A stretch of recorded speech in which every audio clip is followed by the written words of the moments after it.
Bismillahirrahmanirrahim. Assalamualaikum warahmatullahi taala wabarakatuh. Dan selamat sejahtera diucapkan kepada para pelajar Reka Cipta Tingkatan 5. Diharapkan para pelajar dalam keadaan sihat walafiat dan bersedia pada petang ini untuk PDPR. Okay, hari ini kita akan belajar berkenaan dengan strategi pemasaran. Masih lagi dalam strategi pemasaran. Sebagaimana yang saya jelaskan, strategi pemasaran ada 4, iaitu produk, ada promotion, ada price dan ada place. Ya, hari ini kita akan belajar berkenaan dengan place, iaitu tempat. Penilaian faktor pemilihan tempat pemasaran. Okey, di akhir pembelajaran ini, murid akan dapat menilai faktor pemilihan tempat pemasaran, iaitu jenis perniagaan, golongan pengguna, modal, infrastruktur, pesaing, potensi untuk berkembang dan undang-undang yang melindungi perniagaan. Okey. Saya akan baca satu persatu berkenaan dengan pemilihan tempat. Dalam strategi pemasaran, pemilihan tempat pemasaran yang strategik menjadi salah satu faktor yang menyumbang kepada kejayaan sesuatu perniagaan. Semakin strategik lokasi yang dipilih, semakin tinggi penjualan dan pengaruh kepada keberkesanan usaha yang dilaksanakan. Begitu juga sebaliknya. Jika pemilihan tempat pemasaran tidak strategik, maka penjualan produk juga tidak baik. Pemilihan tempat pemasaran dipengaruhi oleh faktor-faktor seperti berikut. Kalau kita perhatikan sini ada berapa? Ada 7. Iaitu jenis perniagaan, pesaing, potensi untuk berkembang, undang-undang yang melindungi perniagaan, golongan pengguna, modal, infrastruktur. Sekarang trend terkini orang berniaga bukan saja secara outdoor kan, ada yang indoor di rumah, iaitu secara online. Jadi ada dua pilihan lah, secara online dan juga secara normal. Okey, jadi kita bincang bagaimana kita perniagaan atau pemasaran kita punya produk kita di secara normal lah.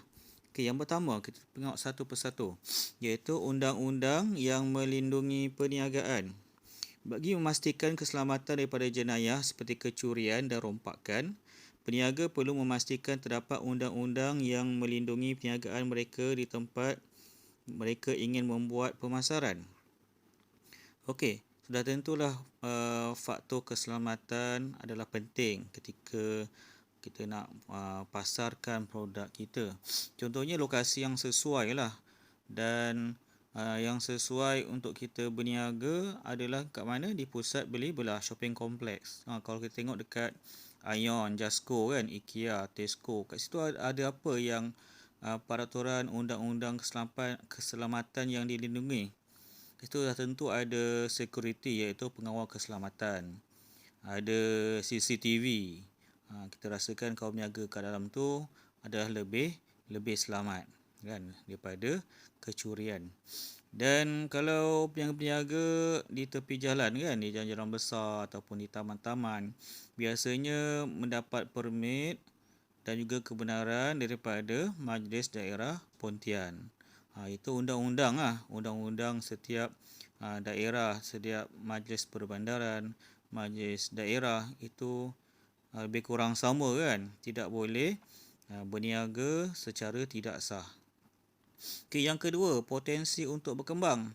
Tempat pemasaran yang dipilih mestilah berpotensi untuk peniaga mengembangkan lagi perniagaan yang dijalankan.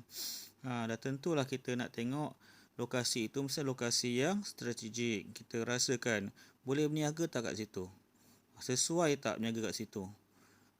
Kalau kita tengok dekat Pontian ni lah yang paling senang kan kita nampak hari-hari. Kalau tempat orang yang berniaga tepi jalan kat mana? Taman Megah kan? Taman Megah banyak orang berniaga tepi jalan kan? Sesuai tak sesuai? Sebab apa orang berniaga buka kedai, ada gerai kan tepi jalan dekat Taman Megah? Sebab situ ada taman yang terbesar di Pontian. Kemudian banyak sekolah kan, ada sekolah Chinese High School, Pechun tu, ada sekolah tanam. Dan situlah rasa berpotensi kan untuk mengembangkan lagi perniagaan. Dan ada juga kalau kita salah pilih lokasi menyebabkan lokasi tidak strategik, barang tidak dapat dipasarkan. Contohnya kat mana? Kita berniaga dekat taman, tapi kita berniaga taman tersorok kat dalam kan, kat ujung taman. Ataupun kita nak senang, kita berniaga depan rumah kita. Adakah sesuai? Boleh berkembang tak perniagaan kita? Kita berniaga depan rumah. Kalau tersorok kat rumah kita tepi jalan besar, okeylah, tak ada masalah. Ni tersorok. Boleh berniaga tak? Boleh berkembang tak? Atau kita berniaga dalam hutan, dalam kebun. Rasa boleh berkembang tak? Kita boleh buat kaji selidik. Yang ketiga, pesaing. Peniaga perlu mengenal pasti pesaing yang terdapat di lokasi pemasaran yang dipilih. Mereka juga harus memastikan perniagaan mereka boleh berkembang walaupun terdapat persaingan. Sebaiknya kawasan yang kita berniaga tu kalau boleh jangan ada yang sama. Kan, kalau ada pisang goreng, takkan kita nak jual pisang goreng dekat sebelah dia. Kalau ada orang berniaga burger, takkan kita nak berniaga burger dekat sebelah dia. Kan, ada produk yang sesuai, perlu ada persaingan. Ada produk yang tidak sesuai untuk persaingan. Okey, kita tengok kajian kes dekat mana? Dekat Taman Megah juga. Sebab di kawasan saya kan, saya nampak hari-hari. Kalau dekat Taman Megah, apa yang dia berniaga? Okey, dekat Taman Megah tu yang ada jual nasi biryani, tahu bakar, teh ais, keropok leko, air kelapa, nasi ambeng, ayam RM1 ataupun ayam gunting. Itulah perniagaannya. Tak ada yang saya nampak orang berniaga jenis yang sama, tak ada. Kalau ada pun air. Itu pun air berlainan. Satu gerai tu dia jual air teh ais dengan coklat Dakar. Yang satu lagi dia jual air jagung. Yang kedai lain dia jual air kelapa. Tak sama, walaupun jual air, dia jual benda yang berlainan. Tapi boleh juga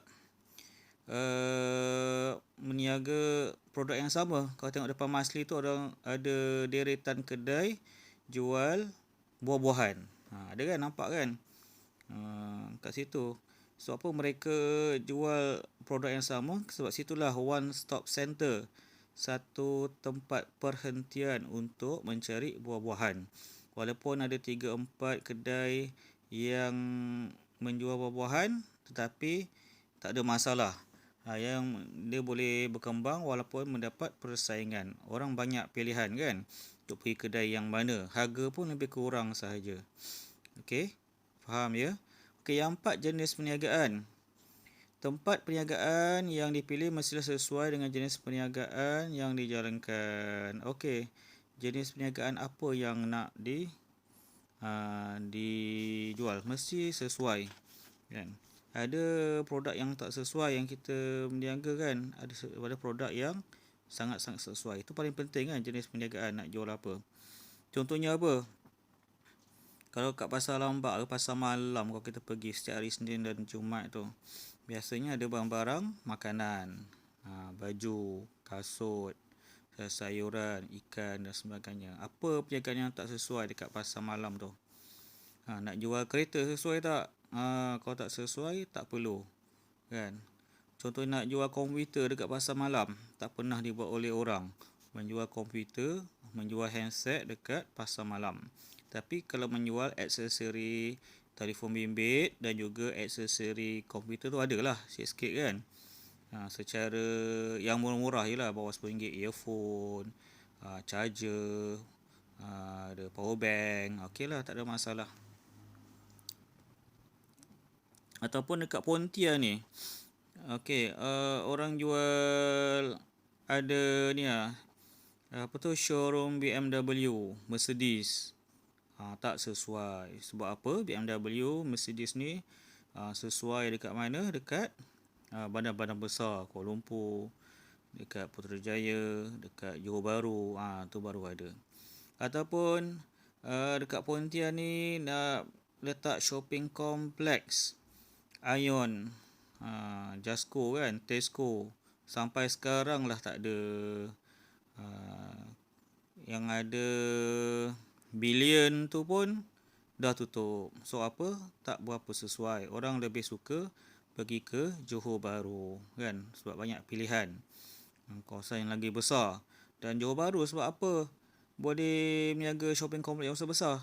Sebab suatu ketika dahulu kan, sebelum PKP ni, Johor Bahru lah paling ramai orang Singapura datang ke sana kan.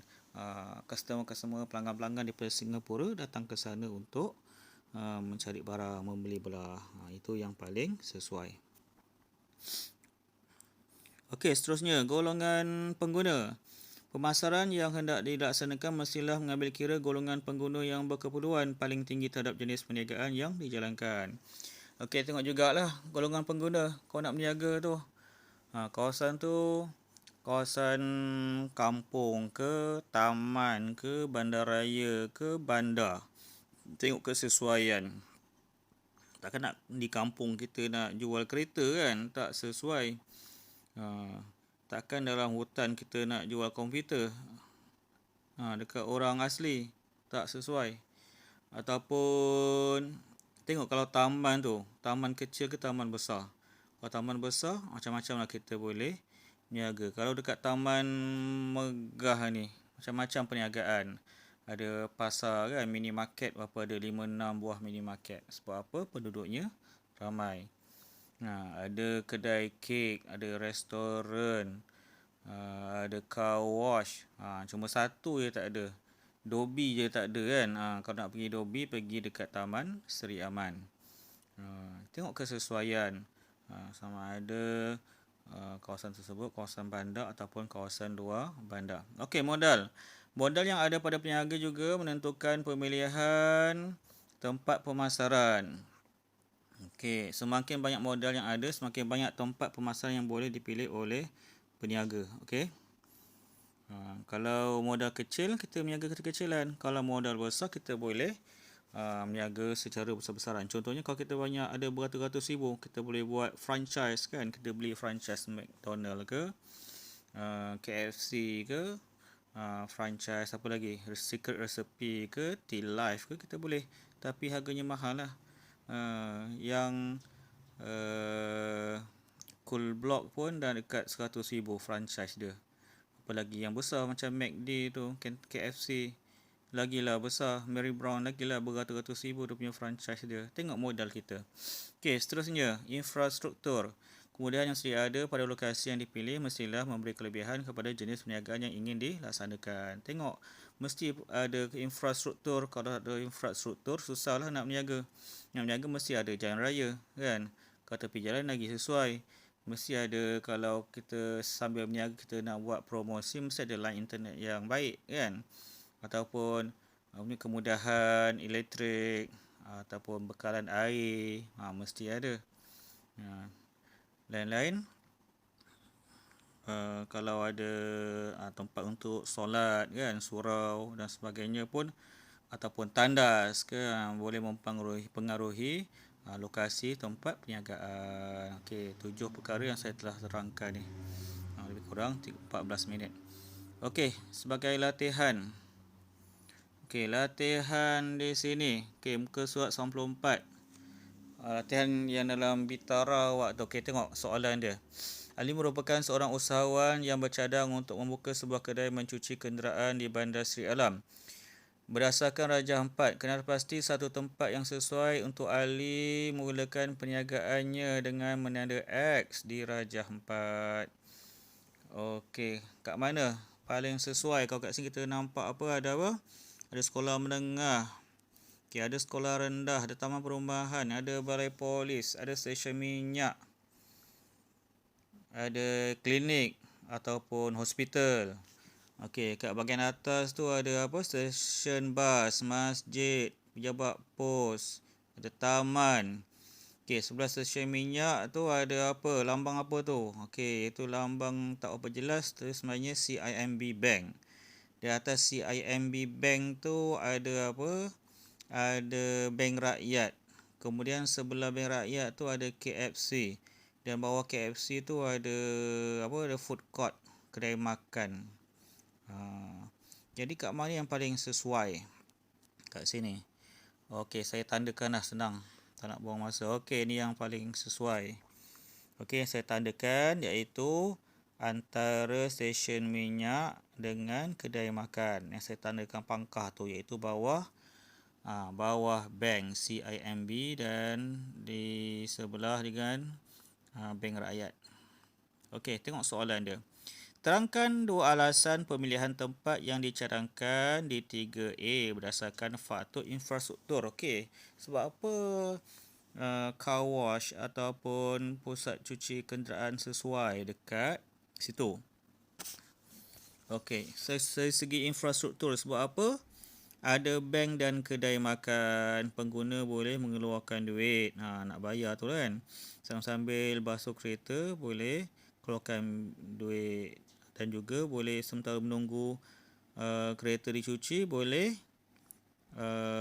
makan dulu kan kat KFC ke, kedai makan ke, ataupun sementara menunggu temu janji di hospital boleh hantar kenderaan untuk dicuci. Jadi benda ni semua boleh menjimatkan masa pengguna. Kadang mencuci tu bukannya sekejap kan, setengah jam, 1 jam. Kalau banyak kereta, lamalah terpaksa menunggu.